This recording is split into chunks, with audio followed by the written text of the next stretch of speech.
Restons au ministère de l'Agriculture, de l'Élevage et de la Pêche où les cabinets IDEA Consult et l'ODEC Consultant ont restitué les conclusions de l'étude de faisabilité des zones agricoles protégées.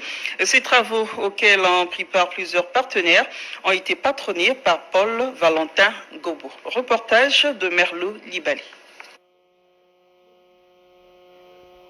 170 sites supplémentaires ont été identifiés à travers tous les départements pour abriter les zones agricoles protégées. Menée par les cabinets UDA Consult et l'ODEC Consultant, cette étude s'est focalisée sur plusieurs critères, notamment l'accessibilité aux infrastructures agricoles et la disponibilité des groupements ayant un savoir-faire avéré. Ce rapport souligne également que cette politique agricole est un levier indispensable pour parvenir à la sécurité alimentaire et contribuer à la diversification économique.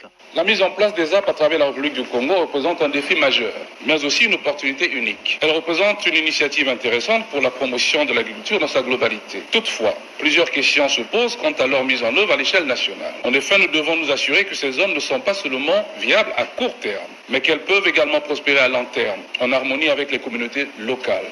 Aussi, Paul Valentin Gobo invite les participants à cet atelier à peaufiner le travail des consultants en répondant à quelques questions fondamentales. Quel mécanisme de financement le gouvernement devrait-il mettre en place pour assurer la viabilité économique des ZAP à long terme? Comment les critères de sélection des agropreneurs devraient-ils être établis pour garantir l'équité et l'inclusion de petits exploitants agricoles? Quel rôle les partenariats publics-privés pourraient-ils jouer dans le développement et le maintien des ZAP? Les recommandations issues de cette étude serviront à appuyer la stratégie nationale d'implémentation des ZAP. On rappelle, 21 ZAP opérationnels transforment déjà le paysage agricole rural.